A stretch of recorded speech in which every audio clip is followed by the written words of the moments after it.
We have the fourth day of our international webinar on resiliency of media in the times of global crisis, challenges and opportunities.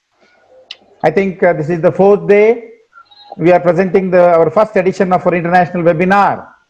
And since Monday, you have listened to quite a few academicians and media professionals.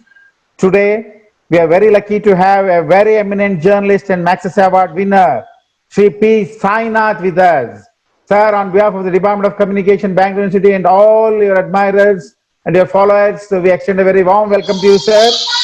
So, we have organized a one-week international webinar on this crisis where before last month, the Department of Communication, Bangalore University, we had organized a national seminar on the future of Indian future and challenges of Indian media industry. But we would like to know the exact global situation. So we have organized this international webinar. Now we have a very eminent journalist with us. And may I request my colleague, Dr. Shailashri, to extend a welcome address. Thank you, sir. Good evening, everybody. Media fraternity, honored guests, members of the faculty, colleagues, and distinguished participants. With a great pleasure, I welcome you all for another incisive session with eminent speaker for the fourth day. Thank you for the encouragement and support throughout the international series of webinar for last 3 days. I welcome everybody to fourth day of the webinar on behalf of Department of Communication, Bangalore University, Bangalore, for its first edition of the international level webinar on the resiliency of media in the times of global crisis, challenges and opportunities.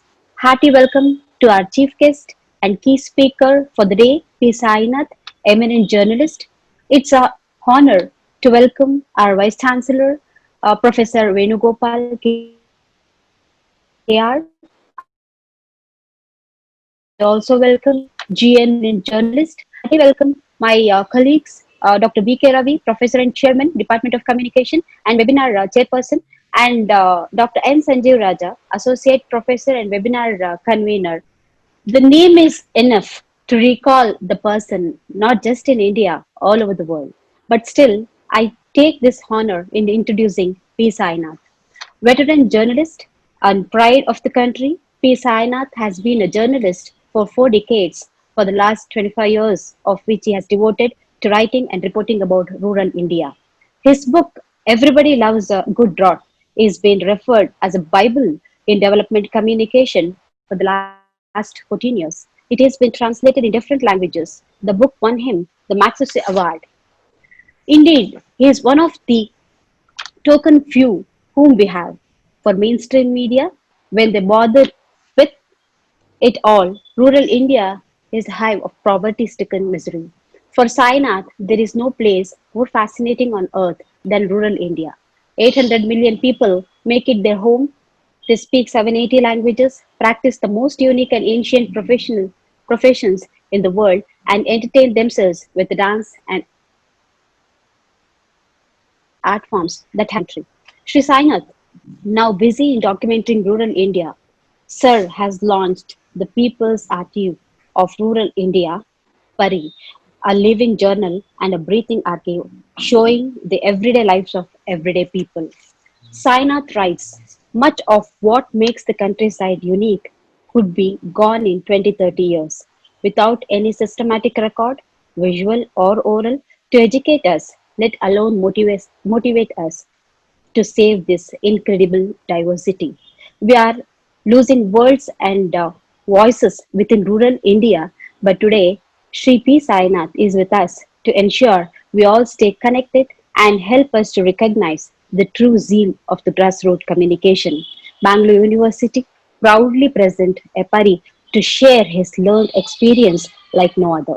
Sir, hearty welcome once again and over to you, sir. Thank you, Dr. Shailashri.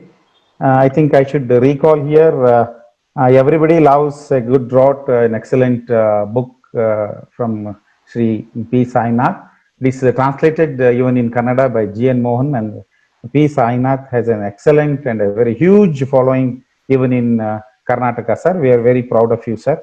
And now I request Shri P. Sainath, the eminent journalist and Maxis Award winner, and he will be speaking on why corporate media cannot properly cover lockdown crisis. Sir, over to you, sir. Thank you very much. I'm delighted to be with you today. Um, that Let me try giving you the shorthand version of an answer to the question we have posed in the title. Why is it that the corporate media cannot properly cover the migrants' crisis? The truth is, it's not just the migrants' crisis that it cannot cover. It cannot cover anything properly that has to do with poorer people, the more marginalized sections of society, everyday citizens, simply because a media based on maximization of profit, which treats journalism as a revenue stream, is neither designed nor constructed nor has the intent to cover the marginalized of our society or in any society. They're not able to do that. They weren't set up like that. Maybe 40 years ago, they had a much better chance of doing that properly. But in the last 30 years, particularly from the and you can say from the mid 80s, we have chopped off all those bases, resources, and strengths that made Indian journalism and the structures of Indian journalism so much closer to the masses, so much closer to the people. So the first thing is that it's journalism as a revenue stream. If you look at the media and the COVID-19 and lockdown crisis, it's on March 26th, they discover the migrant laborer. And there has been endless agonizing and lecturing about this migrant laborer. And as if the migrant laborer is also detached from a unique species who has nothing to do with other laborers, though as an issue of class, we need to be talking about all laborers. So on March 26th, the media discover the migrant laborer who has been there for 2 decades and maybe more in several cases. So you have suddenly this anguish and worry. You have the anguish and worry of why are they why are they leaving? Why are they suddenly going off so far? Not if those of you, I understand several of you are journalism teachers, journalism students, and also students of other social sciences. Here is an exercise for you. Let me give you an exercise for those of you who are aspiring journalists or journalism students or researchers in the social sciences. Do a search. Do a search over the past 10 years, preferably say between 2000, over the past 10 years of the major newspapers you follow, say from 2011 to 2020. Do a search over the past 10 years of the major newspapers you follow, the television channels you watch, the digital media, the digital media you might be scoring or the digital media that you might be scoring or looking at. And here's the exercise. Find me a single television program in that decade focused entirely on migrant laborers. Find one. You find one on the so-called national television. That national television, okay? The ones who operate out of Delhi. Find me a series in any newspaper or website on migrant laborers that involved field reporting from across the country. Find me even a panel discussion on the subject in any one of those national television programs, find me a single newspaper, portal, or channel that had a single reporter, just the one, on a beat dedicated to covering the 139 million migrants and anywhere between 50 to 80 interstate migrants that Census 2011 had noted. Now, this is all the more interesting given that the preceding decade, the census tells us of 2011, that the preceding decade saw perhaps the greatest migrations in your history and a greater movement of people than even at the time of the partition. So we noticed on March 26th, millions and millions of people leaving the cities and towns and going back to the villages. But how come we never once noticed they're leaving the villages and coming to the cities? We asked the question, why are they leaving the cities? Why are they going back to their villages? We never asked, why are they leaving the villages in tens of millions? What has happened in the countryside that is driving them out of their villages, which is turning them into long-range migrants, short-term migrants, circular migrants, footloose migrants of different categories and classes? Just find me a single newspaper, portal, or channel that assigned even one reporter full-time to the beat of covering migrants. You won't. You won't find them. Now, that's why we were so stunned on March 26th. As those of you who are journalists, journalism teachers, and aspiring journalists or students, you know something, that newspapers and channels and others divide their coverage into what we call beats. The education beat, the business beat, merchant banking beat. That's how we divide it. There is not a single national newspaper having a full-time correspondent on the subject of rural migrants or any migrants. Not one. Though there were some 454 million migrants across the country, according to Census 2011. 139 million of them were, seriously could be classified as migrants traveling here and there. 80 million or more, 50 to 80 million or more, could be classified as interstate migrants. And even the Census of India does not capture the full range and full, numerical counts of the migrants because of the limitations of how we define migrants. There is not a single newspaper or channel that ever had a beat on something involving hundreds of millions of people. Never. There are newspapers that have had correspondents in Kolkata, for instance, full time to cover golf. Golf. Okay. The statistical negligibility of golf in the Indian population is beyond my mathematical ability to calculate. But you had you had whole television programs which each week were on this game of golf. Who did it?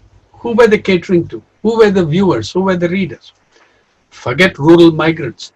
You do not have a single full-time rural affairs editor in any newspaper in the country. There was one for about a decade. That was me. That was in the Hindu, when the Hindu was functioning very differently. And that was for 10 years between 2004 and 2014. The Post no longer exists. There is not a single full-time national correspondent on the beat of poverty, rural or urban. There is not a single correspondent full-time on the beat of housing, homelessness, or other forms of deprivation. There is not a single correspondent full-time on the labor beat. When I joined journalism in September 1980, United News of India, Delhi, every major newspaper in the country had a labor correspondent who kept an eye on the employment exchanges, who covered employment as a beat, and every single newspaper had one. There were not that many channels then, there was just one. But from the 1980s, we began throwing out this correspondent called the labor correspondent, because labor was not so important. From mid 1980s, the Times of India drives this process and gets rid of these beats. 1991 and the coming of the so-called new economic policies, which are now 30 years old, meant that the Indian press made a historic shift from an organic linkage to the voiceless masses, though well actually they did have voices. The question, even now they do. Question is whether we have ears, whether we listen to them. But we made a historic shift in 91. Along with the shift in the economy, the moral universe of the media also shifted. The moral universe of the media transformed. The, the press, the Indian press is the child of the freedom struggle. In 2 years' time, in 2022, what I consider the starting point of modern Indian journalism, not Hickey's Gazette and stuff like that. And for please, teachers, don't teach your students that Hickey's Gazette was journalism. Raja Ram Mohan Roy in 1822 establishes a newspaper, by the way, not in Bengali but in Persian, which was the elite language of the time, the language of the Mughal court. Miratul Akbar. In 2 years' time, Indian journalism will be 200 years old. I say without hesitation that we are at the lowest point, at our worst ever performance in 200 years. We did away with this labor correspondent. We don't know what the heck is happening to workers. We did away with the farm correspondent, the agriculture. You know, even in the 60s and 70s, in newspapers like the Hindu, a young reporters joining a paper started out in some small town in some small district and worked their way up. They had to cover the mandi, they had to cover the farming operation, they had to occasionally speak to the farmer, they had to talk about, availability of seeds, what the monsoon was. They covered farming. Today, there is not a single national level farming or agriculture correspondence in that sense of the word.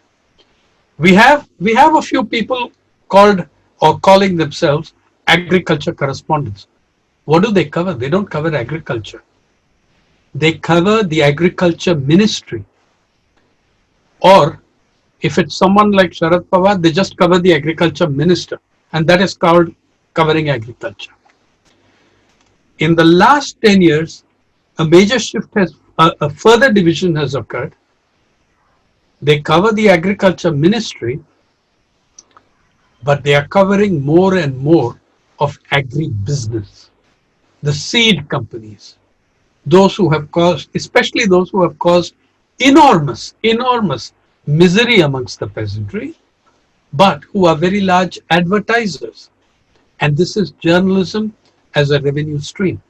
In 2012, if you look at the Hindu of that period, I broke a story on how a major seed company and the biggest newspaper in the country, between them, created an entire fictional narrative of what was happening in Vidarbha during the height of the farm suicides, where they found a village where people had started using those seeds. And in that village, there wasn't a single suicide. I found 14 suicides in that village. I knew it well. And I took the parliamentary committee, standing committee on agriculture, okay, at that time in 2012, to that village, and they examined it themselves and very strongly castigated the newspaper and the seed company. Okay, and of course, no one outside of the Hindu reported it. Yeah, because these guys are powerful. They're big advertisers. You know, AJ Liebling, the American wonderful journalist, great columnist at the New Yorker, said it he said it, what, 60 years ago.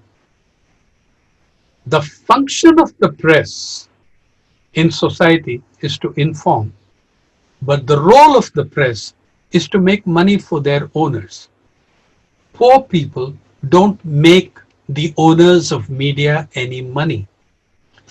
In 2006, at the height of the Vidarbha farm suicides, a number of young journalists in the Times of India asked their leadership.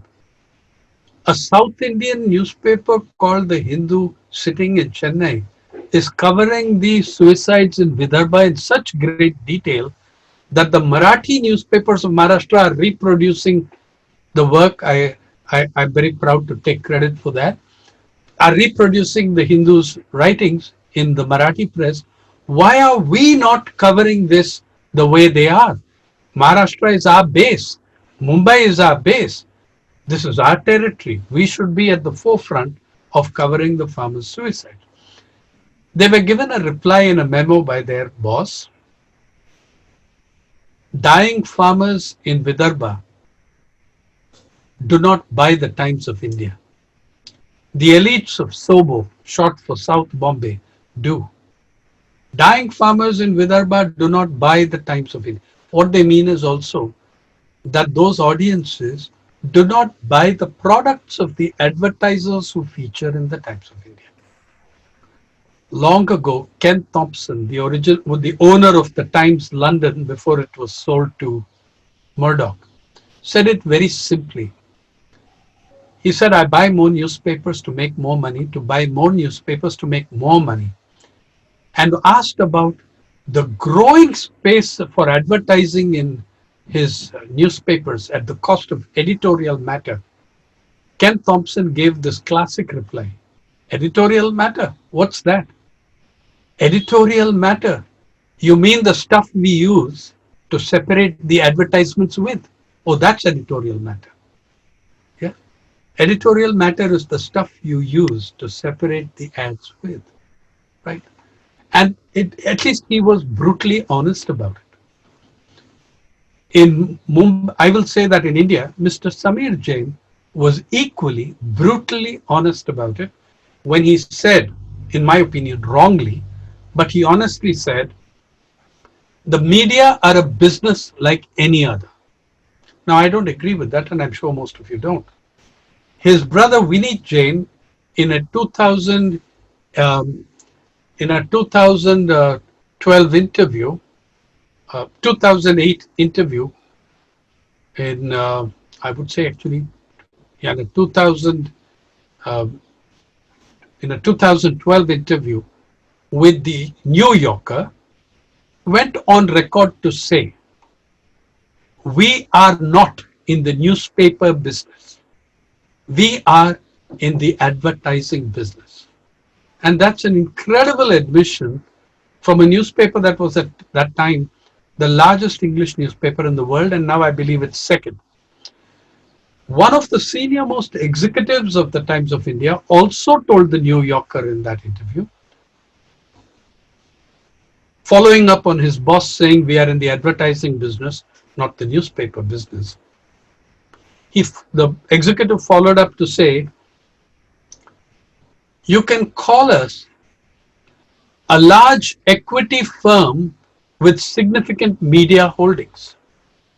Okay, not even describing themselves as a media firm. Now you should know something more. In 2019 March, what is the size of corporate media? Remember that in India, as in many other countries, like the United States, media and entertainment are really part of one industry.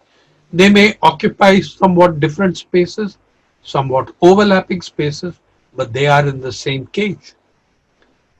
The media and entertainment industry, as of March 2019 in this country, was worth 2 trillion rupees. A trillion, by the way, has 12 zeros after it. A billion has 9. 2 trillion rupees, that's about 35, 36 billion dollars. This is an incredibly profitable industry at the top. There are, there are the top companies of the media in India. Their performance in money making would be the envy of those top 30 companies who make up the Sensex in the Bombay Stock Exchange. Many corporates, if not in that top 30, but outside of it, would envy the profitability, the profit rate of media in this country. And it has happened, it has that rate of profit, that kind of profit means an attitude of utter disdain for the readers and the viewers and for journalists themselves. So you today find that at the height of the COVID-19 crisis, at the height of the um, at the height of the migrants crisis, at the point when tens of millions of people are on the move, more than more than 10 million have moved on just the trains alone. In 28 days between March 1st and March 28th, May 1st and May 28th, the government announced in Supreme Court that 9.1 million citizens had moved in those 28 days on the Shramik trains, and more would have gone but for Bangalore cancelling a few. But since then, it's been many more. So we're talking about tens of millions of people moving. This was the time that the people and public of India needed their journalists the most, needed journalism the most, needed their media the most. And what did the media do? They have laid off more than 1,000 journalists in the last two and a half months. They have laid off more than 1,000 journalists. Right here, you are at the at the greatest crisis point in Indian independent history, at the greatest crisis point affecting every corner of the country. Yeah, you really need to be performing round the clock like we are at the People's Archive of Rural India that I edited, that I founded and set up. PARI, short for the People's Archive is the word PARI here. The URL is www Rural India Online, one word, ruralindiaonline.org. Now, we, a tiny outfit, have published more than 100 exclusives, including 20 laws and documents which are in serious question in this period, and more than 80 multimedia exclusives looking at the loss of livelihoods, looking at the march of the migrants, not from the edge of the city, but from 35 regions across this country. We have no money, no resources. We're dependent on public donations. The Hindustan Times media, the Times of India, these are companies with gigantic cash surpluses. HT lays off over 100 employees in the Delhi offices of Hindustan Times and Mint. Remember that 2-3 years ago, I think immediately after demonetization, the Hindustan Times simply shut down 6 editions. It shut down 6 editions. 2. The Times Group, which runs 45 dailies and periodicals, including the Times of India, the Economic Times, several websites, TV and radio channels, has cut staff salaries, deferred increments, laid off dozens of staffers, but done it very quietly. And this is noteworthy. The dozens of media companies that are throwing journalists out of work, letting their families into serious trouble, have not bothered to report it. They file RTIs for the right to know. They report retrenchments in Infosys and Tata Consultancy, but they don't tell their readers that, hey, yesterday we killed 100 journalists in our own newspaper. They don't tell you that. The sheer hypocrisy of that, the sheer cruelty of it is also expressed in another way. They don't terminate the employees, because if they terminate them, give them a sacking, they would have to give them 3 months severance. They would have to pay them some things. They don't want to do that. So what are they doing? You, as a journalist in one of these publications, in one of many publications, you get a call from your boss telling you to give in your resignation and warning you that if you want a good reference letter, you give in your resignation. Or remember that if we have to sack you, oh, how bad it's going to look when you go for an interview somewhere else.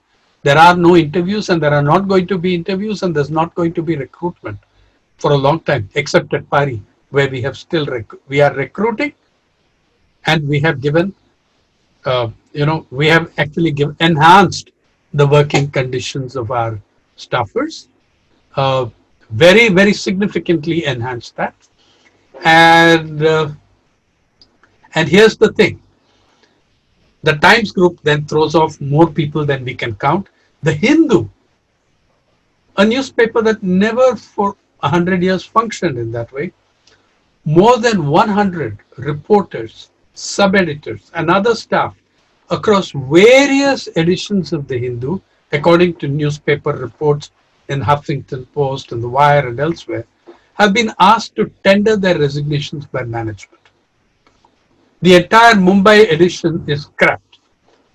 The Telegraph in the East laid off more than 35 staffers in Jharkhand, Northeast, and elsewhere, and has also been previously to the Anand Bazar Patrika group after demonetization. I think they lost about 700 employees. I mean, they just threw them to the wolves. News Nation Network laid off its entire digital English team of 15. Sakal Times Pune, in which the Pawar family are a major stakeholder, its entire editorial section of Sakal Times, 50, 60 employees, they just laid them off and shut down its print edition. Gomantak Times, Goa, also run by the Sakal Group, laid off 13 employees. Business Standard, the 60 employees of the Business Standard were laid off. Bloomberg Quint, 90 employees. Now, here you are looking at, no one is even reporting that the Delhi Union of Journalists and others have gone to the Supreme Court have gone to the courts to file cases against arbitrary dismissal and coercive dismissal. I don't sack you. You resign voluntarily. You resign. And then you might get a good reference letter when you go for your next job. Who knows when that will be? The other thing is that we have completely removed the demarcation between journalism and public relations. That is not, see, the whole point I'm making is that corporate media are about making money, not about making journalism. They cannot make journalism of ordinary people. They cannot do the reporting of those whom we need to know, need to understand. When you do not have a labor correspondent, and when you do not have an agriculture correspondent in the genuine sense of that word, when you have no labor and no farming correspondent, you are making a statement that 75% of the public do not make news for you, except once in 5 years when you need them to get out and vote for their favorite millionaire. That's about it. You are really saying that 75% of the population don't matter to you if you're not willing to have a correspondent for workers and farmers and farm laborers and affiliated and allied occupations. So when tens of millions of livelihoods were destroyed in the last 28 years, leading to that exodus, have you seen in the coverage of the migrants anyone linking the migration to the agrarian crisis that has locked this country? You will find it on Pari, on People's Archive. You will find it. because we were covering that flow from the villages to the cities. Why did so many millions of people leave the villages and come to the cities? They did because our economic policies devastated farming, not least in Karnataka, yeah, which was the second highest state in the country for farmer suicides for 10 years. What happened? What we did to farming led to a severe compression of agricultural income, led to devastating consequences for those in farming, and had a domino effect on all the allied professions, handicrafts, handlooms, weaving, tailors, fishermen, big honey collectors. All the allied professions also cracked. The 2013 National Sample Survey showed us that the average income of a farm household of 5 people, average monthly income from all sources, 6,426 rupees, which was about $90 at the time for a family of 5. Yeah, we destroyed that. We destroyed those things. Yeah, in the name of new economic policies. We were counting growth numbers, not Professor M.S. Swaminathan repeatedly said, not only in the Swaminathan report, but also elsewhere, please don't calculate growth in agriculture in terms of output. Please calculate it in the growth and of the income of the farmer. Track your agricultural growth that way. Set that as your indicator and your index. Then you will understand whether we have growth in agriculture or not. No, we wanted the numbers, and in the last 25 years, governments all over the world, their only function is to show greater GDP numbers, regardless of how that was actually connected to the lives of ordinary people.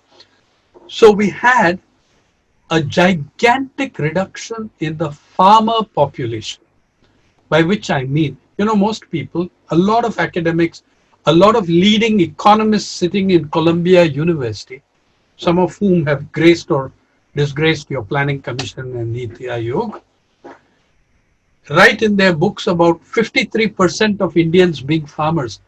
This was never true. This was not true for a very long time. If you look at the census of India, which gives you these figures in a primary census abstract on agriculture, tells you that the number of full-time farmers, which it calls, the term of the census for full-time farmers is main cultivator. That is someone who operates a piece of land for 180 days, 6 months or more in the course of a year. That number had fallen to less than 8% of the Indian population. If you took the marginal cultivator, those who were cultivating for less than 6 months, 3 to 6 months, that went up to still less than 10%.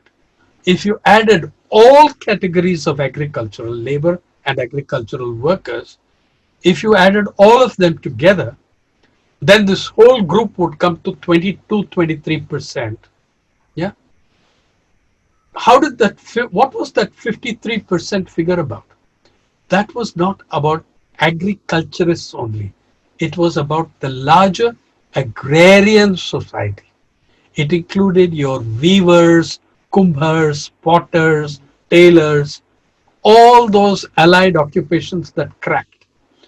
So where now the census shows us, if I look between the 1991 census and the 2011 census, the number of main cultivators fell by 15 million.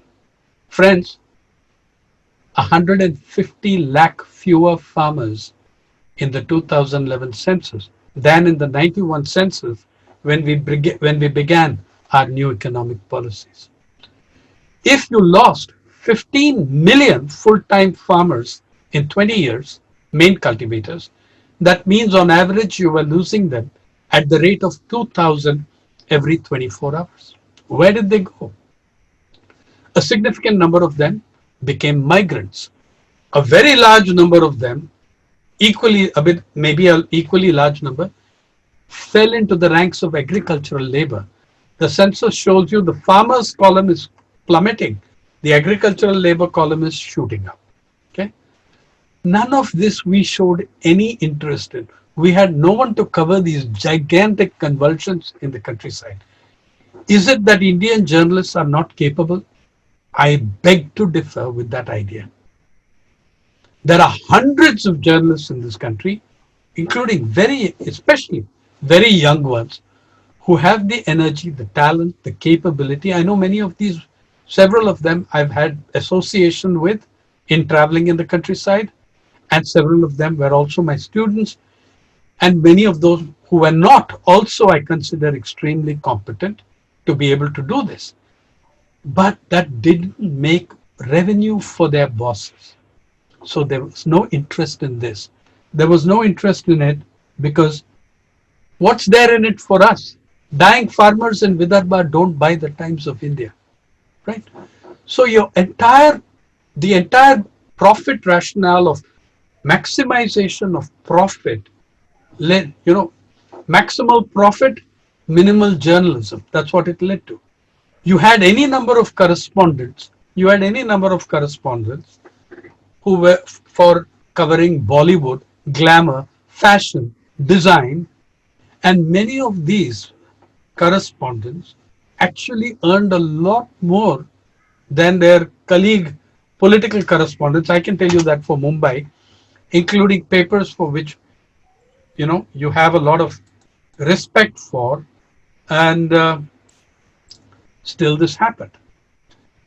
People were so the entire restructuring of journalism took journalism in India. That journalism was the child of the freedom struggle. Your journalists who were your journalists?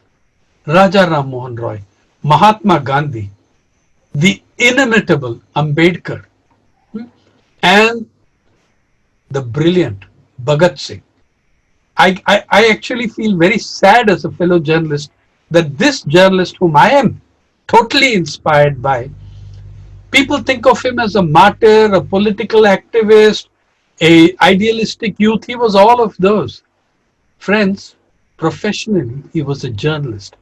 And those of you sitting there in your audience who are young journalists or aspiring journalists, let me tell you something about his journalism. That young man wrote in 4 languages. He learned and wrote in 4 languages. He wrote in many journals, but mainly in the Akali, in Punjabi, Veer Arjun, Partab, and Kirti, where he did his political writings. He wrote in these 4 journals. He wrote in Punjabi, Urdu, Hindi, English, and he was learning Persian in jail, and he published in these 4 languages.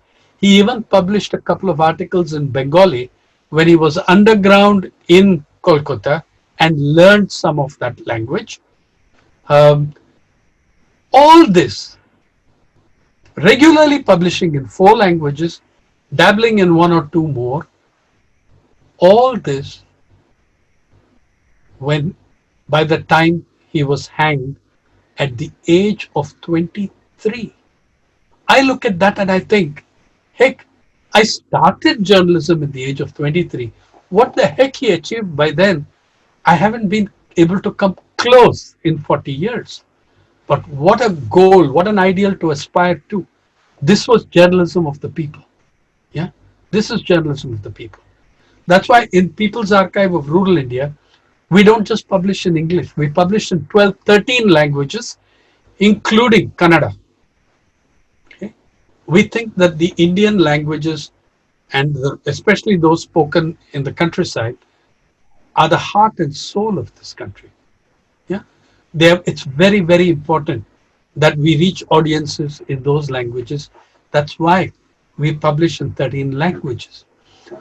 So the thing is, that all those great journalists of the past, the Ambedkars, the Nehrus, the Gandhis, the Raja Mohan Roys, the Bhagat Singh, none of them embraced journalism as a profit making career.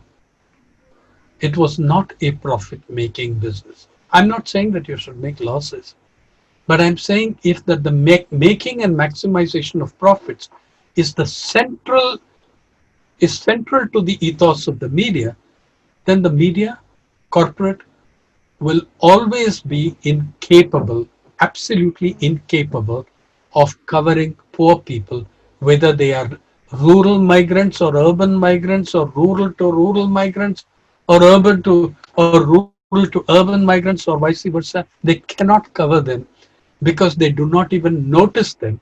They do not structure their beats and their coverage to take note of them. Now, this is a worldwide practice. It's not restricted to India. But as always, we do what America does on steroids. So it looks, the way we do it, it's even more ugly, it's even more glaring, but we have socialized ourselves not to know, not to look. Go back to, let's take the American example. How, how from the late 70s, from the 70s, more than 15 years before we came into the brave new world of neoliberal economics, the American media had already built up a huge monopoly. And this is central to my central point of the discussion today, that if your media are driven, controlled by, owned by corporate monopolies, as indeed they are, you can kiss journalism goodbye. That is journalism that is meaningful, that relates to and talks to the Indian people. Good journalism is a nation and a society in conversation with itself. A good newspaper is a society, a community in argument and discussion with itself. That's what good journalism is about. Second, good journalism will always be judged by how it engaged with the great processes of our time. If we look at how all your great journalists of the past, huh? Gandhi, he engaged with India's independence. He engaged with getting the British Empire out of the country. Ambedkar engaged with the greatest battle for dignity on the greatest battle for human dignity on the face of the earth, a battle that is being fought to this day by too few people, I'm sorry to say, are standing up for the right side in that battle. But what an Ambedkar became Ambedkar by engaging with those great processes of his time. Bhagat Singh engaged with the great process of his time, which was defeating imperialism and liberating his country, a war of liberation. Right? All the great, look at Raja Ram Mohan Roy. From the day he was born, from the day his paper was born, what was he engaging with? Not IPL, not Bollywood. What was he engaging with? Widow remarriage, ending sati. A good newspaper, a good journalism signals the weaknesses in society. From 1991, we beat pans and pots to signal what a great nation we are. And today we are the most narcissistic, completely in love with ourselves, media and elite. That's who we are. Everything we're the greatest. Anything that happened, any invention in history actually happened here. Somebody else stole it. It's an extremely dangerous path we are on intellectually. It's an anti-science, anti-intellectual path that we are on. The media ought to be at the forefront of resisting it. And here's what's happening. Those who do resist are punished most severely, either in economic terms, or I'll come to them, how they're being punished under the lockdown. Let's go back to the United States of 2014. Every one of you knows that venerable institution, Time magazine. In 2014, Sports Illustrated, world famous magazine owned by the venerable Times Group, brought out an internal memo changing the way in which it evaluated its journalists. Every newspaper does evaluations of how its journalists done. Now we have a very hypocritical exercise called self-appraisal, blah blah blah. But every newspaper and channel evaluates its journalists. What did Sports Illustrated and the Times Group do? The Time magazine group do differently. Earlier, the criterion you had for judging good and the performance of a journalist would be quality of writing, impact of stories, newsworthiness, productivity, tenacity, audience and traffic, video, the whole thing. Then in 2014, they introduced a new criteria. Remember that this is one of the most important magazine groups in the planet, and everybody else is going to follow their example, right? They introduced a new column for judging journalists. The column was called Produces Content that is Beneficial to Our Advertisers. Produces content that is beneficial to our advertisers. And on that basis, it was one of the criteria when the company laid off in 2013-14, 500 employees were laid off by that group. 500 at one shot, and more layoffs followed after that.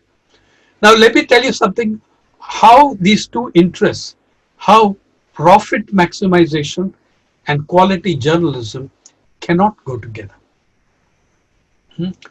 Corporate casino or catastrophe capitalism and journalism of the people cannot go together. So Sports Illustrated drew this wonderful table, and that was leaked. Of course, you're a bunch of journalists, it's going to leak, and it got published by the Newspaper Guild, the journalists' unions, and others. As they judged people, quality of writing, impact of stories, productivity, produces content that is beneficial to advertising. Here's the hilarious result. The two writers who scored highest on quality of writing scored lowest on beneficial to advertiser. And the one who scored highest, a full 10, a perfect 10 on beneficial to advertiser, that editor-writer scored lowest on quality of writing, on quality of journalism. On impact and newsworthiness, the two top guys did brilliantly, but they were very poor. Oh, in fact, they were downgraded. They were downgraded even in the newsworthiness, because what was newsworthy was what was worthy of the advertisers. Imagine the top guy in writing, in quality, in journalism, scores lowest in benefits for advertisers. The guy who scores highest in that scores the worst mark, 6 out of 10 in the quality of journalism and writing. So that's in the quality of writing, which is what they called, which is what I presume they were talking about journalistic writing, right? So that is how you cannot, they changed the world in which journalism was evaluated. For me, as I said, great journalism is how did it engage with the great processes of its time? Who did it embrace and speak to? Did it have an organic relationship as the great Indian journalists of the first 170 years had with their public, including a public that did not know how to read and write. We had that organic relationship. When Bal Gangadhar Tilak was when Bal Gangadhar Tilak was sentenced to 6 years for sedition and packed off to Mandalay jail in Burma, now Myanmar, it was not the corporate houses of Tatas and Godrej that came to protest on his behalf. Tens of thousands of illiterate mill workers poured onto the streets. They may not have been able to read Tilak in his newspaper Kesari. They may not have been able to read, but they knew what he was saying, and they knew he was speaking for them, right? They came out to defend the freedom of expression of a man they saw speaking for them. That was the organic nature of the link. You know, that this happened even in the emergency. Ultimately, it was not the newspaper bosses, barring one or two exceptions, who did any fighting. The ordinary journalists went to jail in droves, and especially from small magazines, which were not corporate owned, not business houses. Many small magazines like the Seminars, the Mainstreams, all these guys were shut down. Yeah, because they had the courage and they did not have the contradiction or conflict of interest of money, which is the overriding factor in a corporate capitalist setup. Journalism is a very secondary thing in that setup. Now you come to the lockdown period. In this lockdown period, those who are fighting, those who are trying to do something, those who are the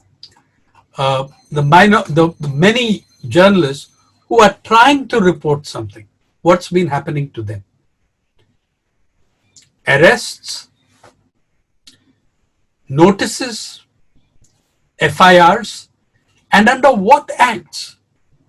In the last 2 months, many journalists have been arrested or issued notices or had FIRs filed against the disaster, under the Disaster Act, under the Epidemics Act.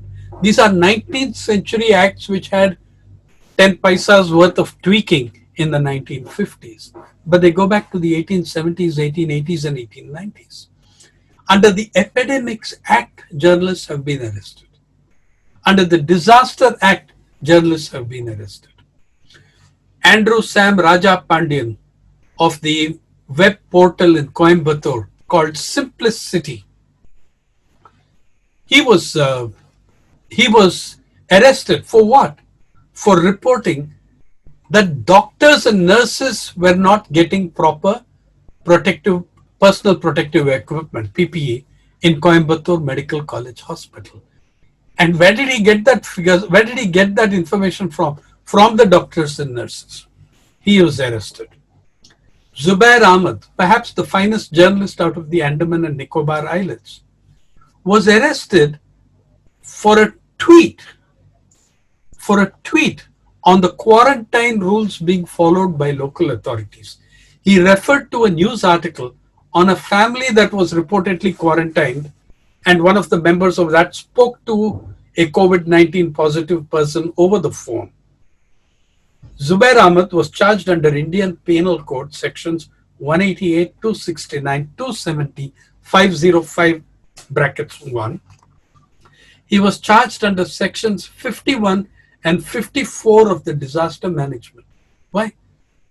Because he said, this is what a person in quarantine had to say. That's it. Yeah. Which many of us have done. Dawal Patel in Gujarat, editor of an online Gujarati news portal, he was booked for a report on the possibility of the Gujarat CM being replaced over the number of rising COVID cases. He was booked under section 54 of the IPC of Disaster Management Act, under section 12A, 124A, sedition. That criticism was termed, that report was termed sedition of the Indian Penal Code, and he was granted bail, of course, by a court because it was such an absurd thing. Vijay Vineet in Uttar Pradesh.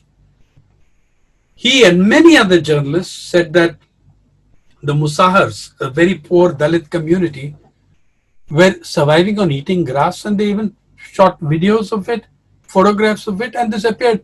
He got a notice from the district magistrate of Varanasi, and in journalists in that constituency, it happens to be the prime ministers, get notices at the drop of a hat. Where in Chhattisgarh, in Himachal Pradesh, in Tamil Nadu, in Andamans, in Maharashtra, in Uttar Pradesh, in Telangana, scores of journalists are being harassed in this way. Those who are actually trying to tell you what society needs to know, what government needs to know. I'm saying that the work of these journalists is very important to a government because it is getting an independent channel of feedback outside the channel of the administration, which has obvious conflicts of interest in reporting on its own performance. So any enlightened person, any semi-enlightened person would understand that and try to respond to what these journalists have been reporting. Right? So a few journalists have tried swimming against the tide. 1,000 journalists are sacked. Thousands of other journalists have their salaries cut by half or more, who knows, or by 25%. Thousands of other journalists are intimidated by their managements into staying away from taking making any efforts to try and cover the situation. And the few who do are booked under Epidemics Act, Disaster Act, Sedition Act, about 15 sections of the IPC.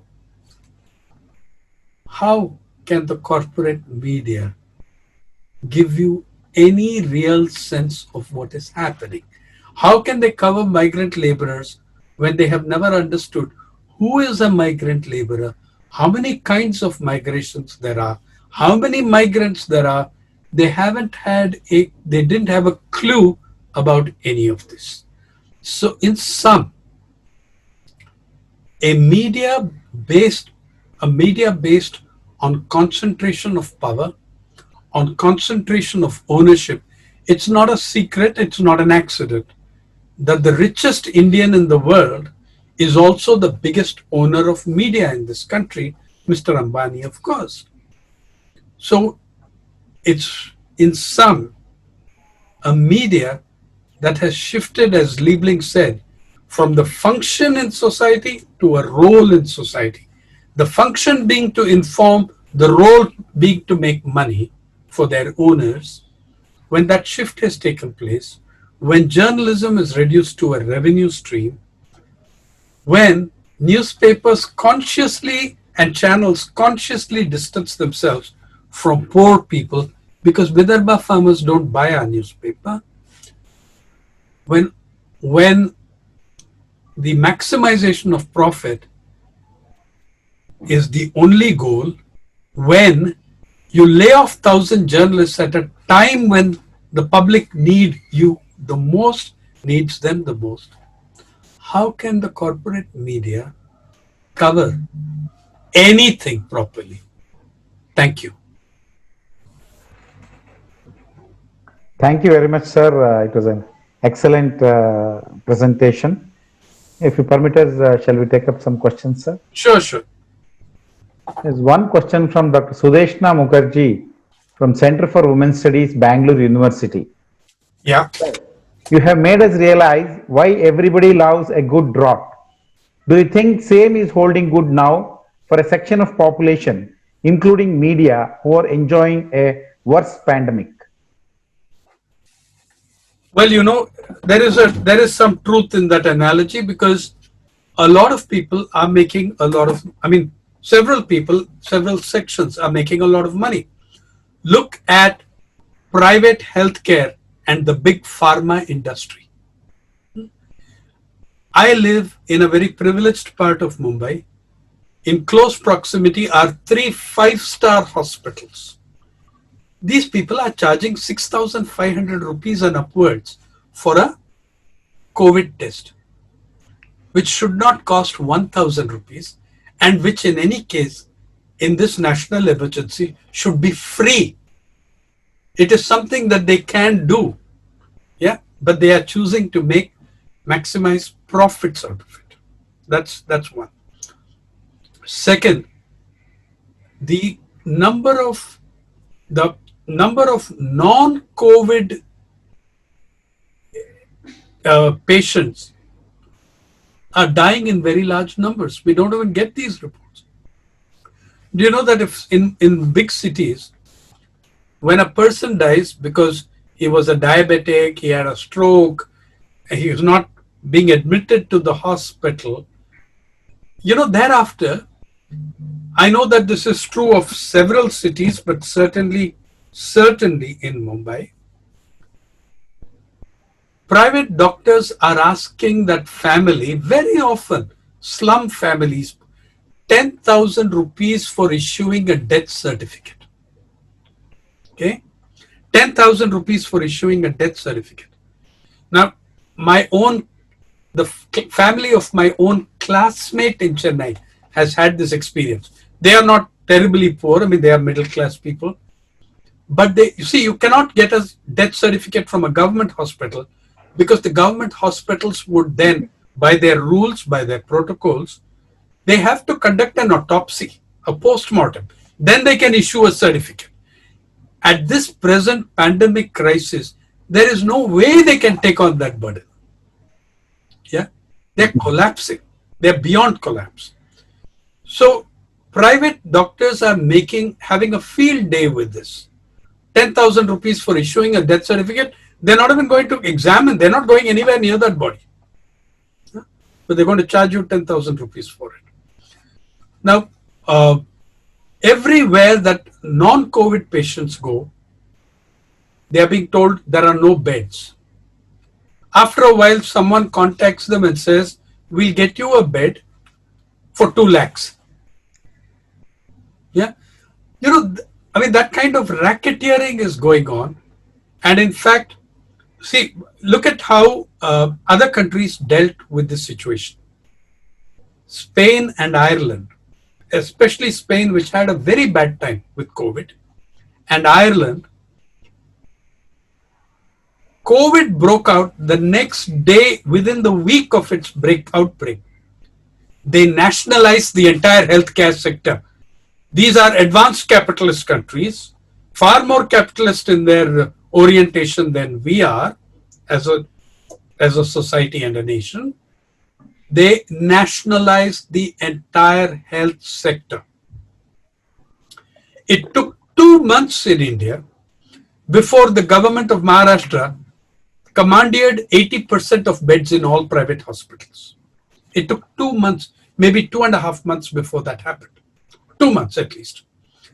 Then Delhi government tried doing something. Then another government tried doing something. Yeah.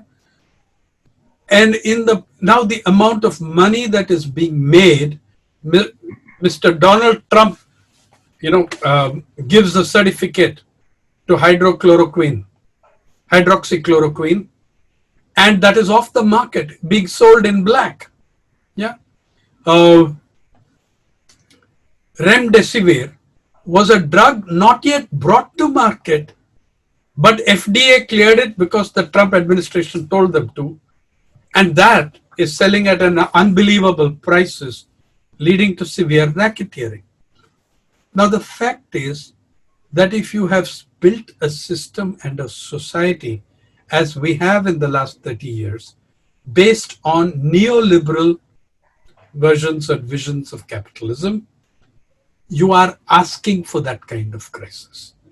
COVID-19 simply provided all of us with a brilliant autopsy of our path of development of the last 20, 30 years. And it also provided us with a very illuminating brain scan of the media, who they are, what they think. All these problems did not come with post COVID-19. COVID-19 turned the spotlight on those problems. It conducted an autopsy for us. It showed us the raw nerves, the bones, the heart or heartlessness of the nature of society that we have built with great self-congratulation and narcissism in the last 30 years. So yes, that principle of everybody loving a good drought, I think yes, it is pretty applicable. Yes, sir. Thank you, sir. There's one question from Nivedita Rani. Sir, I just wanted to ask whether the lack in coverage implies how inefficient our system is when it comes to suffering of unprivileged strata of society. Nivedita, again, this is not a situation that comes into being on March 25th. Why does the People's Archive of Rural India exist? We exist because corporate media has consciously excised poor people, excluded the poor masses and rural India, which is especially the poor masses of rural India, from any coverage. Let me give you some numbers. Those of you who are journalism teachers know of Mr. Rao's Center for Media Studies in Delhi, the CMS. Bhaskara Rao's, founded by N. Bhaskara Rao. The CMS, I have extracted data from, they have extracted data from their tables and their surveys for me on my request, for which I am eternally grateful to them. The data they gave me, 5-year averages, show that the average national newspaper in India, and it's ridiculous. We define national newspaper as any newspaper that has one edition coming out of Delhi. Then it's national. The rest of us are anti-national. But a newspaper coming out of Delhi, even if it's got only one edition, is a national newspaper. The average national newspaper, on average, gives 0.67% of its front page to news of rural origin. In editorial space, 0.67%. Now, even that 0.6, and whereas that 0.67% is for 69% of the population who live in rural India. Even that 0.67% is a very huge exaggeration, because when you have a 5-year average, 1 year in that average is going to, 1 year in those 5 is going to be election year, when the coverage goes up to 10-12%. So you get 0.67. Okay. If you remove that, I suspect you're looking at averages of 0.18 to 0.24%. Why? Because rural India, I mean poor people rather, don't make money for you. Rural India, in a sense, started making money, but from whom? From seed companies giving advertisements to media. So suddenly some degree of farming was covered, but from the perspective of the seed company, not from the perspective of the farmer. Yeah, not from the seed, not from the perspective of the farmer.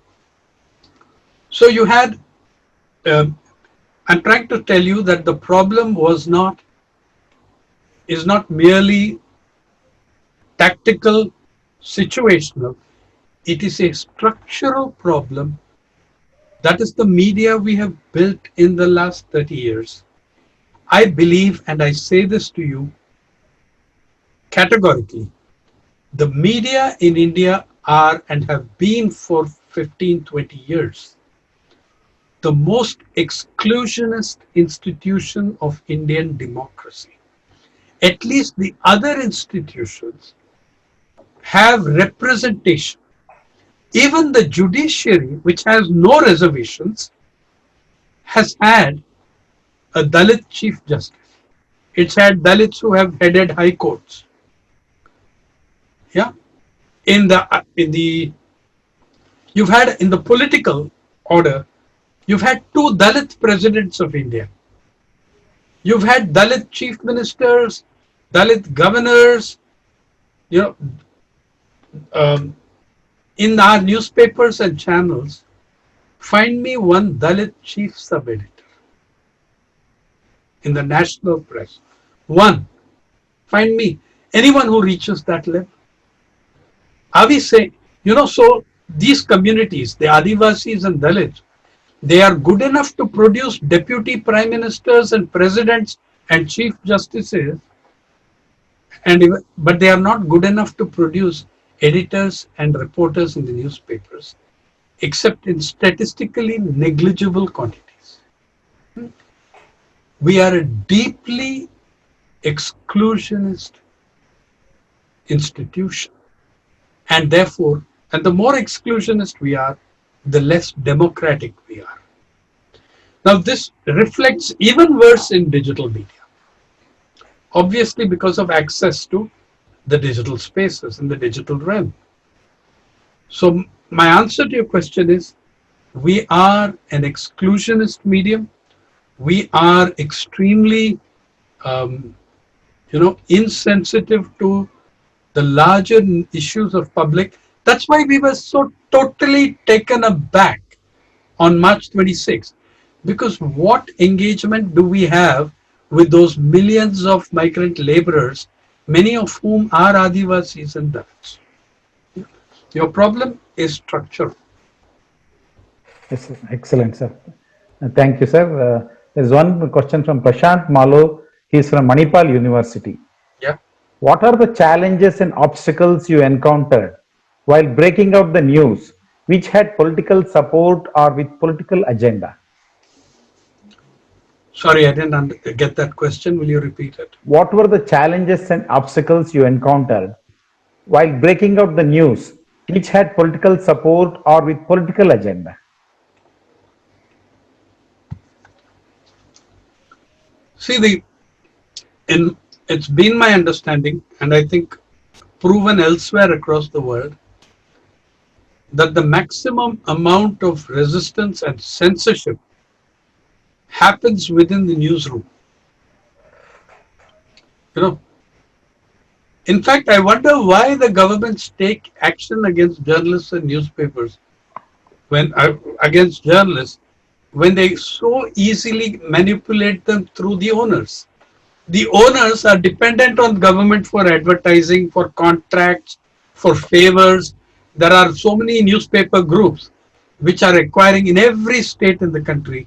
There are media groups acquiring land from governments at throwaway rates to put up holiday resorts, to put up universities in recent times, like the Bennett University of the Times of India in Uttar Pradesh, getting prime land for their ventures.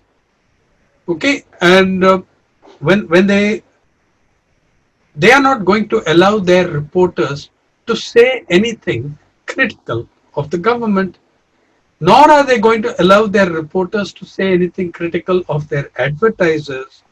Then you've had the whole phenomenon of private treaties and paid news, and your management will tell you, see, this is the list of companies you cannot investigate, you cannot alienate, they are our advertisers.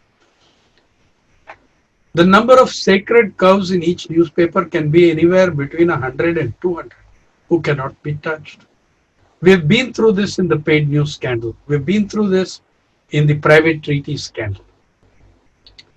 So the maximum amount of obstacles to a journalist doing serious investigative reporting or any serious, commentary or reporting, that's first biggest hurdle is getting published within that newsroom. That is where the first obstacle and hurdle comes from. If you survive that, today you are then faced with Epidemics Act and Disaster Act, and every district magistrate thinking he's ruling an autonomous republic somewhere and not answerable to the Supreme Court of India or to the Constitution. So those are the levels of resistance you face. The other thing you do, like I found, say, when in November 29th, 2009, if you look at the Hindu front page, where I broke the story of paid news by putting the accounts of Mr. Ashok Chavan, the then Congress Chief Minister of Maharashtra, on the front page. And please note that he was a Congress Chief Minister, and that did not mean any damn thing to us which party he belonged to. We broke the story. Now, when that story came out, only two newspapers, the Indian Express and the Hindu, ran stories on paid news. Everybody else maintained a startling silence. Why? Because they were all participating in it. Yeah. So there was this censorship by connivance, blacking out the public's right to know by a cartel of top corporations, keeping it quiet, pretending that if we don't comment on it, nothing will be known. So these are the forms of resistance.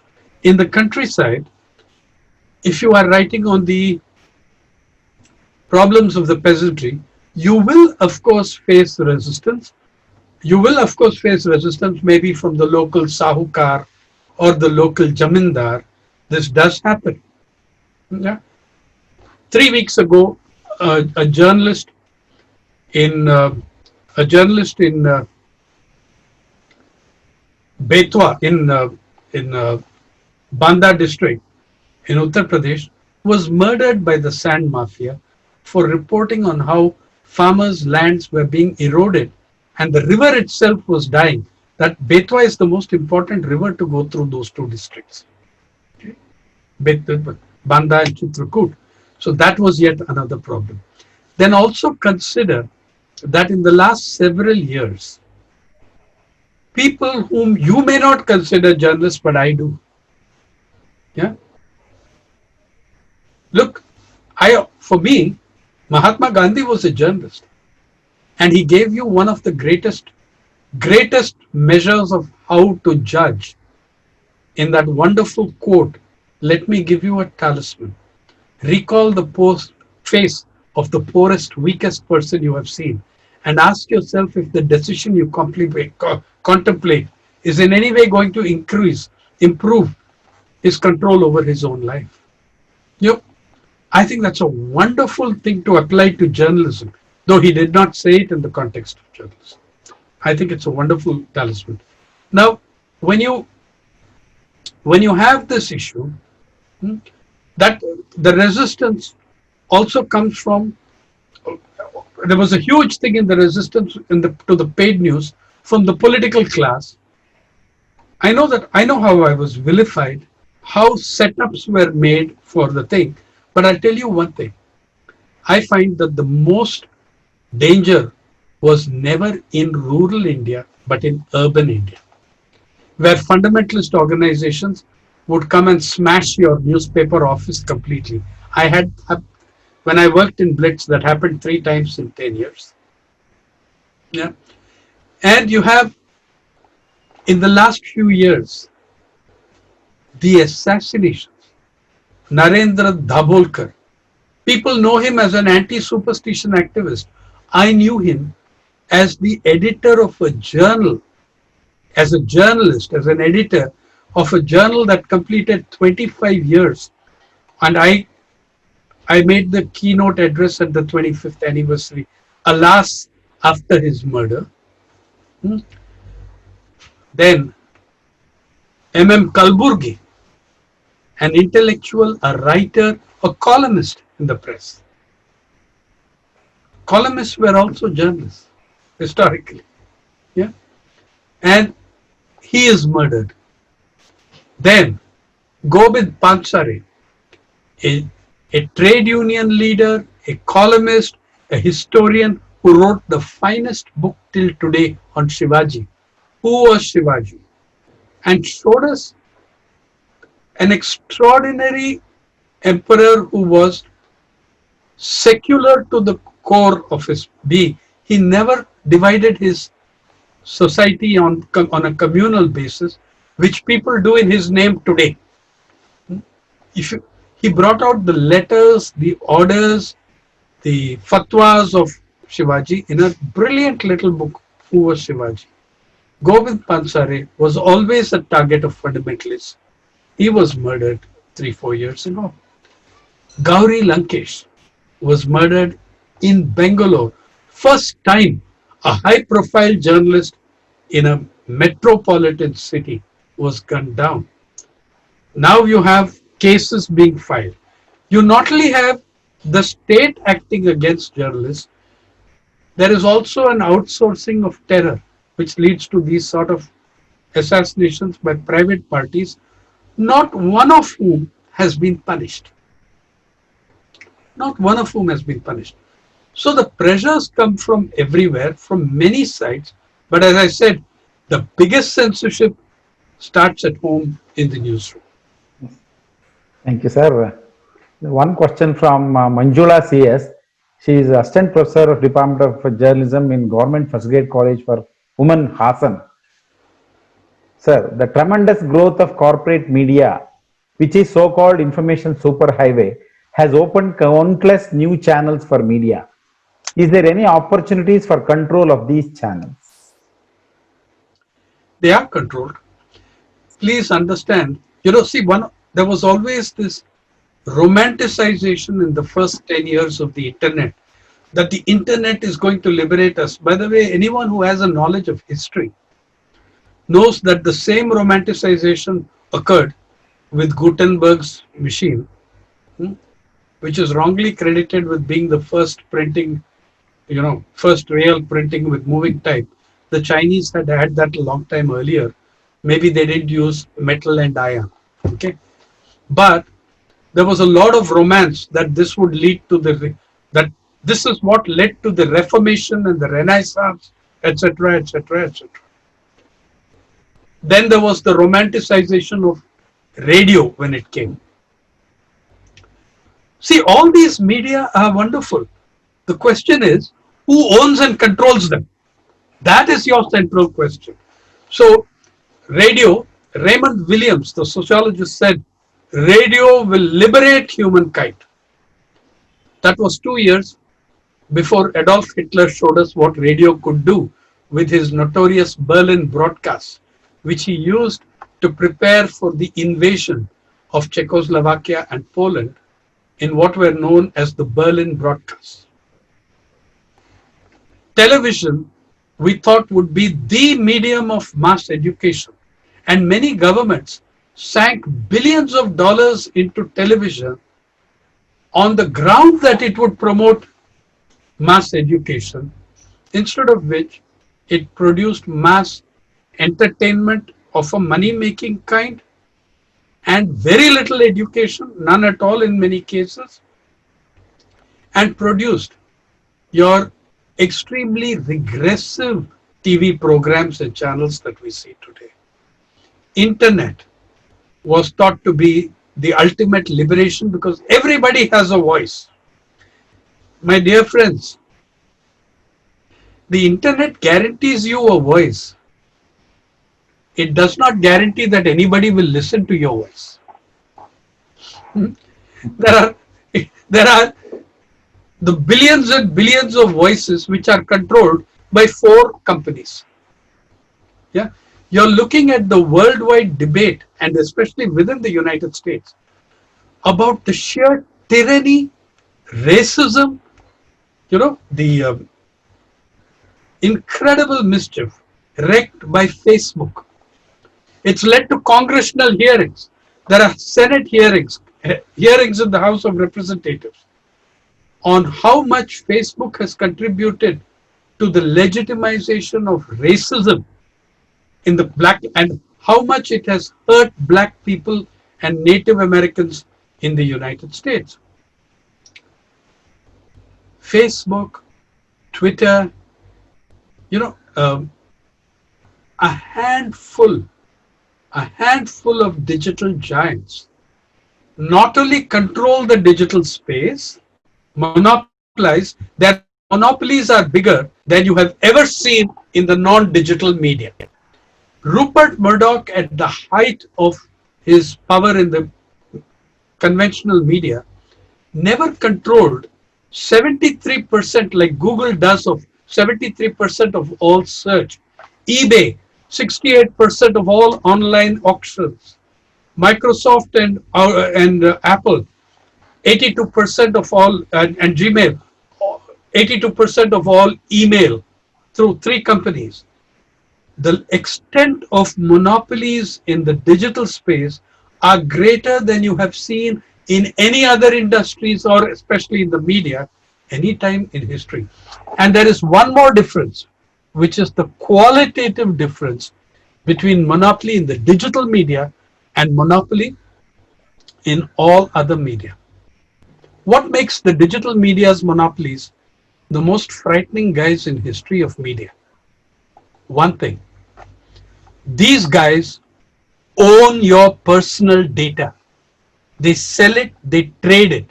Remember Cambridge Analytica and Facebook and how money was and how much personal data is uh, captured, algorithm used, misused, traded, profited from.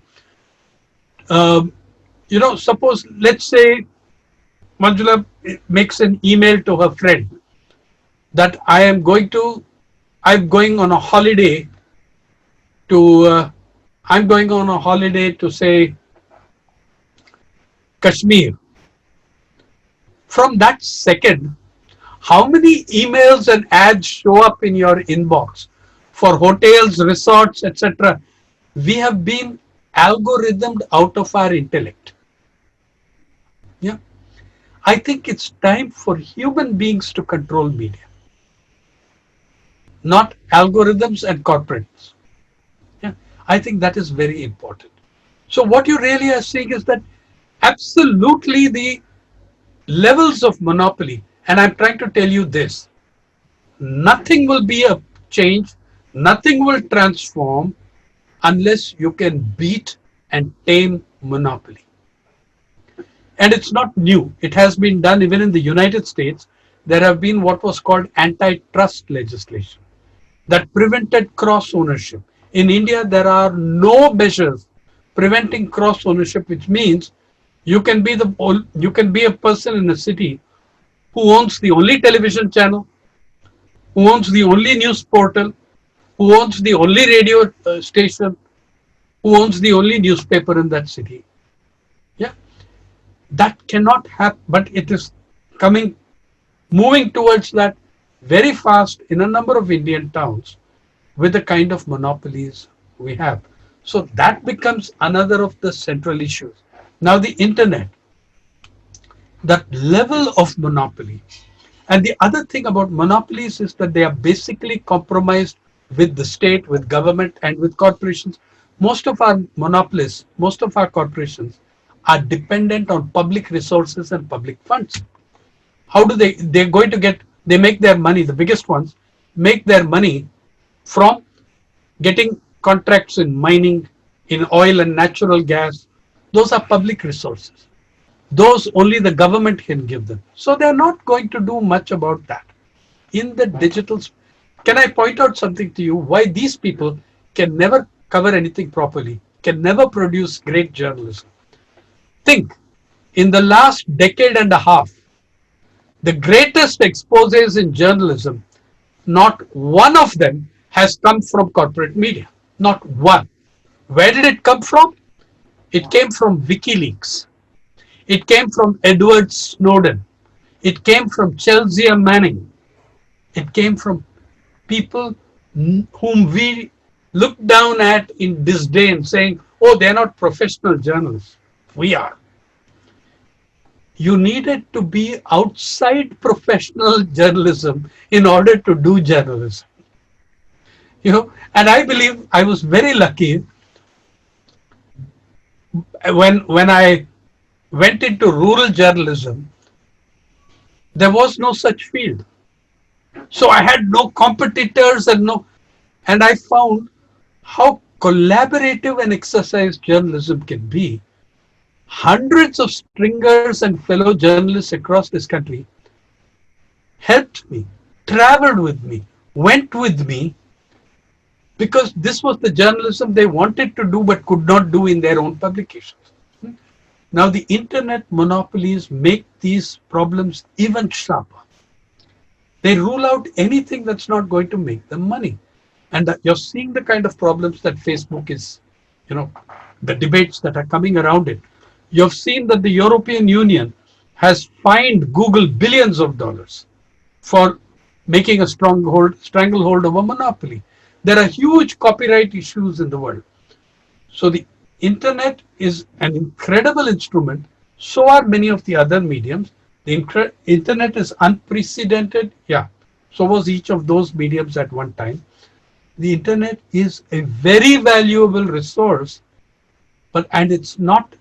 But if we say, let technology drive it, let algorithms decide, we are surrendering our intellect and our humanness to algorithms, yeah, to corporate profit.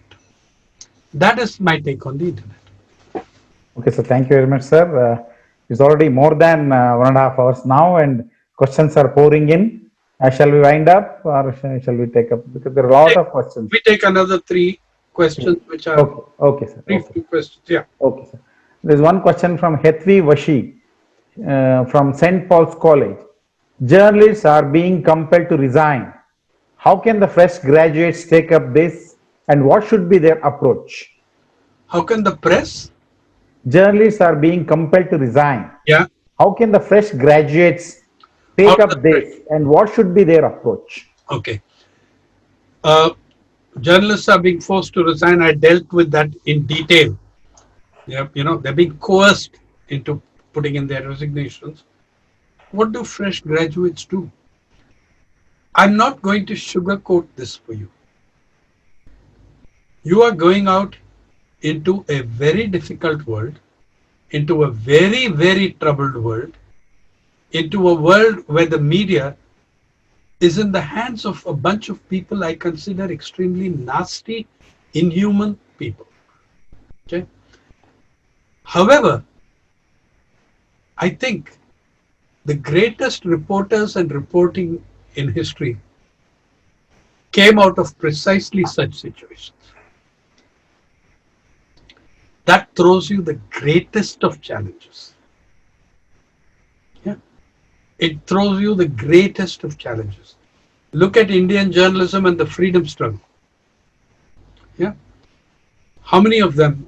They literally, more than half of them were working half their lives underground. And still they spoke. And still they did. Now, I think that many of the journalists who are coming out, who are much more tech savvy than my generation, or the one in between,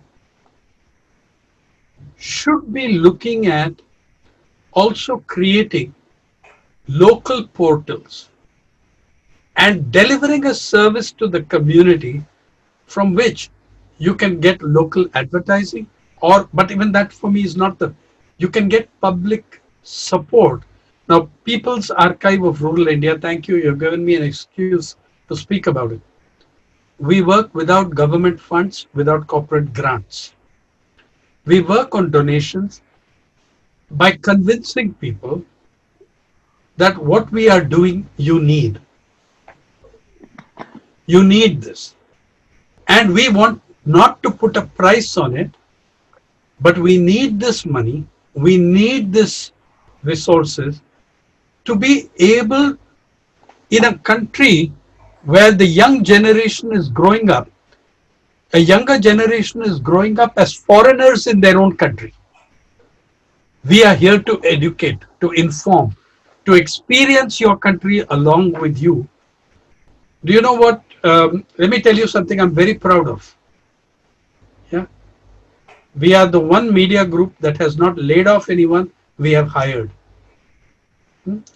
and we will be giving increments to all those who are working with us, because all our indicators, our viewers, readers, doubled.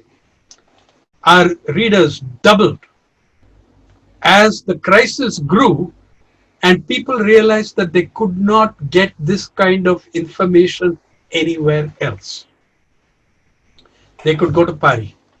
They also began to realize that they could get that information in Kannada, in Hindi, in Urdu, in Tamil, in Malayalam, in Assamese, in Odia, in Gujarati, in Bengali, because we publish in all those languages. Now, how am I to tell you about a successful revenue model? I don't have one. But our life is a search for something that works. How much, how much you will survive if you set up something depends on how closely you connect with your society. Yeah, we have we have had farmers, retired pensioners sending us 200 rupees. Okay, it buys you a cup of 2 cups of coffee, but that money is worth 2 lakhs for me because it symbolizes the trust that, the faith that they are reposing in us. So how is journalism to find a revenue model? That's an ongoing search, especially when even the biggest corporations struggle with revenue models on the net. Well, one thing I would tell you is there the digital space has an advantage. We are not trying to do anything in print, though I always was a print media journalist. I know simply that I cannot afford anything in print. Whereas in the digital space, there is some amount of space, some relative zone of autonomy that still exists. Before they capture it, before the monopolies capture it, let's create little liberated zones. Look at yourself as conducting what I call guerrilla journalism, the little spaces and zones that you liberate. Yeah. You have to build the constituency around it. You have to show the community that you're working with that that they need you, that you value them, they will value you. I really think that also every one of us listening to this, every one of every one of the people who were on this talk, I ask you, you are middle class people, you have some purchasing power, some financial power.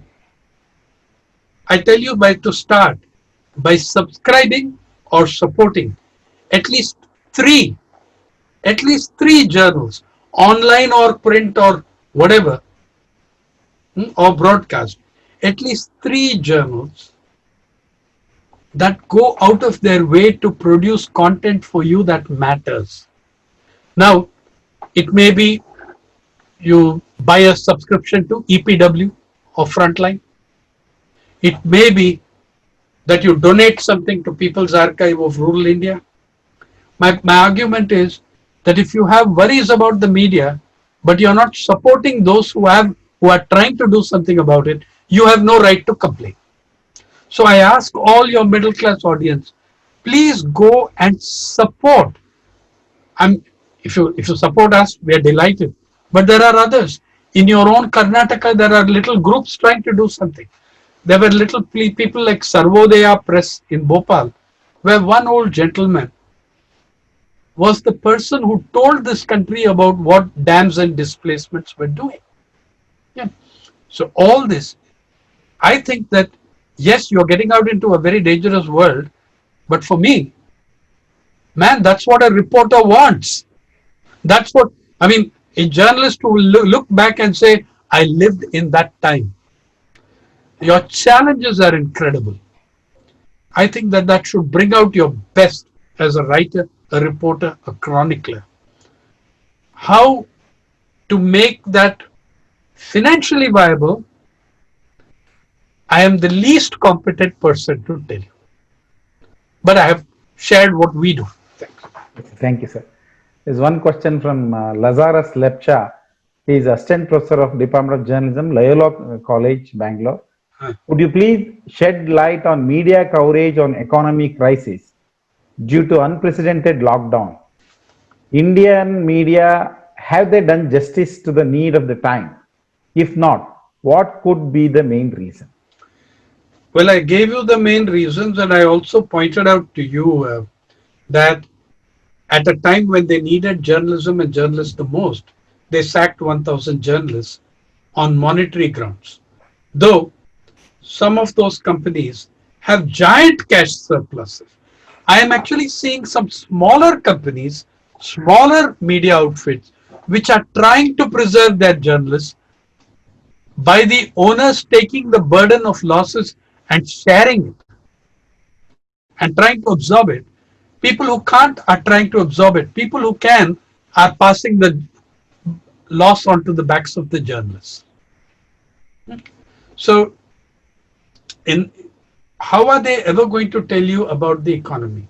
Do you know that after 2008 Wall Street collapse, the Indian media kept insisting that there has been no great impact in India.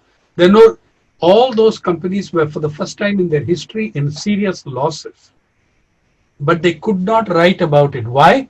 Because they had converted over the last 20 years, they had converted tangible wealth and assets, buildings, properties, lands, into notional wealth of the stock exchange. So when the stock exchange collapsed, the millions of shares held by the Times of India, Hindustan Times, their associate companies, were worth less than the paper those shares were printed on. Now, if the newspaper goes out and says those shares are worthless, then the shares would go even further down. So they had to heat the market and created this false euphoria that nothing was happening. At the same time, they laid off 3,000 odd journalists across the country by 2009 October. So that falsehood, I'm trying to say that corporate media are too heavily invested in the market to ever tell you the truth about the economy.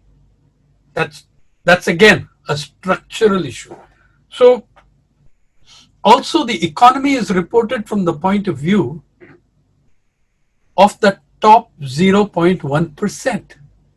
All the demands are made from even now, as the uh, lockdown crisis shows us what private healthcare is doing to us. Television channels are tom-tomming the great achievements, and on the panels are the chairman of company X or corporate hospital company Y. And these people are lauded and put forward to you as paragons of virtue. Okay, they are too compromised. They're too invested in those things to be able to report on them. Rest, I told you, if you are not having a labor correspondent or a farming correspondent, you're making a statement that you don't give a damn about 75% of the country. Actually, you don't give a damn about 90%. Even the lower middle classes don't really matter. It's the top 0.1% that matter. The $121 billionaires whose wealth is equivalent to 22% of your gross domestic product, according to Forbes magazine in 2018. Yeah. And a 10% of relatively better well-off people, which might include several of us in this audience. So it's what they are designed for. You know, the thing is to say the media can do this, it can do that. You know what? You can stir your tea with stir your tea with a barrel of a gun. That's not what the gun was designed for. The function of guns are designed economy from the perspective of vast majority of it. Thank you, sir. There is a question from Sundaram Pillai from The Bengal famine, way before the statesmen began to cover it, and who were much more explicit and bold, people who function with that kind of tenacity that kind of determination, they the ideal journalist is one who functions on this principle that I am accountable to the people I write about, that I am accountable to the society I am trying to cover, that I owe it to those whom I cover that they be heard. I always, people keep calling me the voice of the poor. I absolutely reject that title. I am not here to speak for the poor. The poor can speak for themselves. I am a reporter who tries to tell you the poor are speaking. Do you want to listen to them? That I think would be the ideal thing for a journalist to do. In the People's Archive of Rural India of everyday people. That is our motto. Yeah. We have the ideal journalist is someone who is not trying to, either sanitize or romanticize the masses. He's trying to learn from them, trying to look at the world through their lived experience and their understanding and their eyes. Yeah.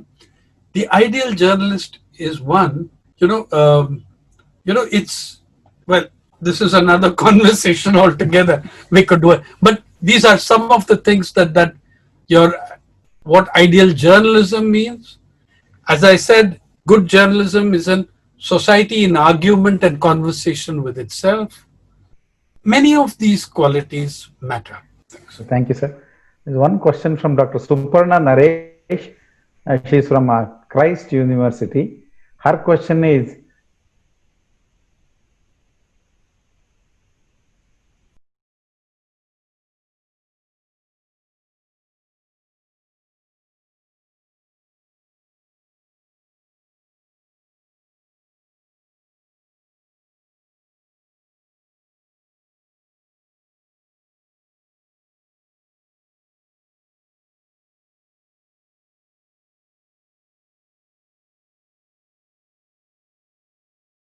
Work okay for a while, but you're going to find that it becomes a very transitory thing.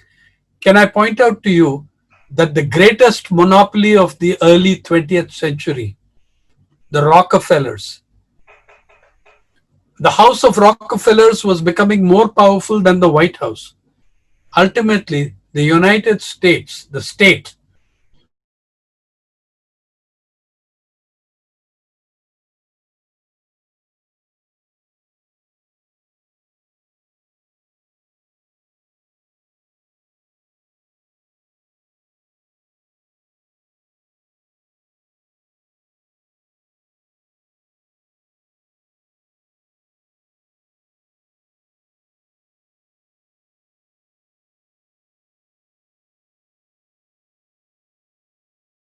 the press was the biggest threat to press freedom.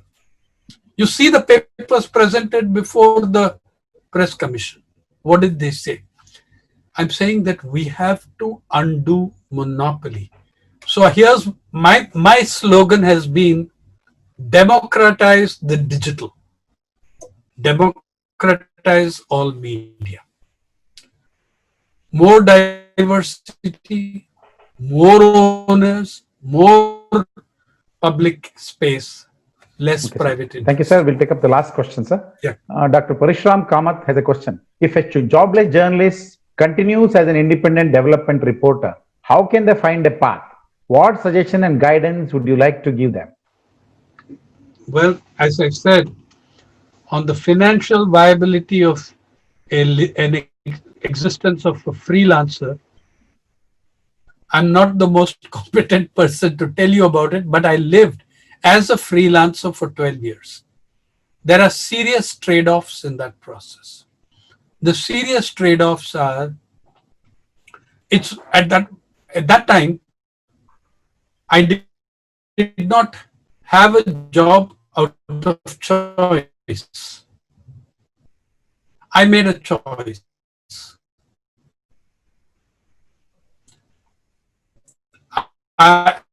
in that situation, I was offered very, recognize that, but I was offered very high paying jobs, which I did not take up and preferred to be a freelancer because I wanted my freedom.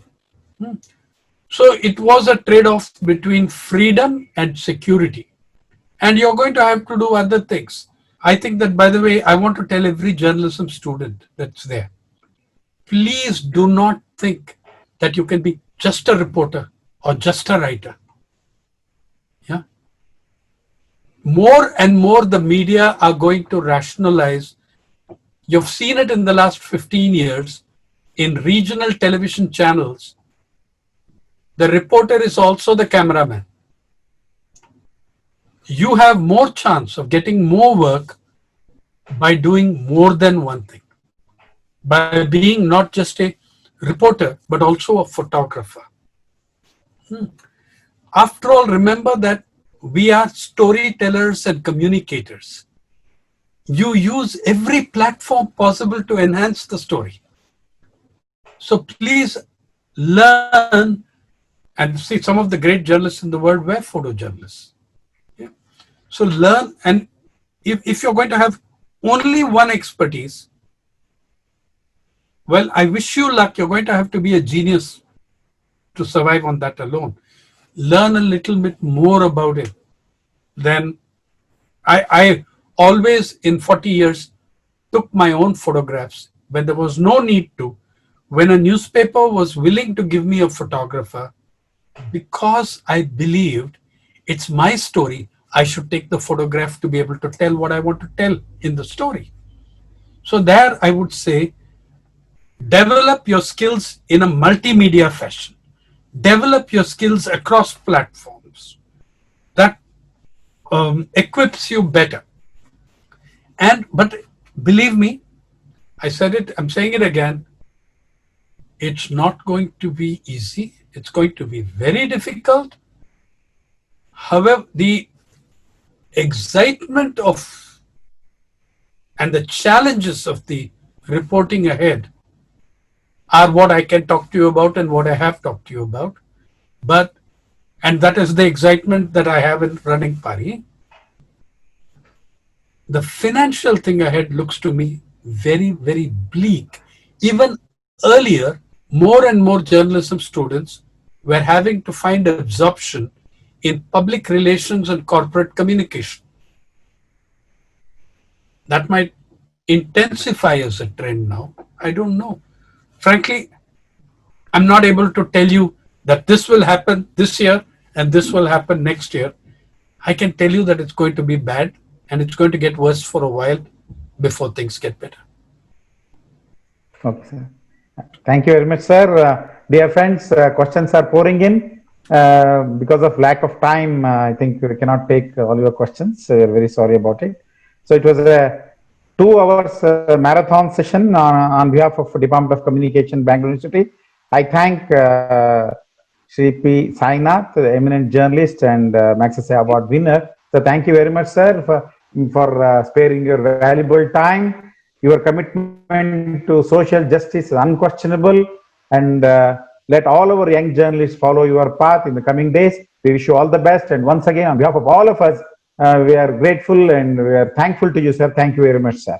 Thank you very much. Thank you. I also thank my friend and eminent journalist G.N. Mohan.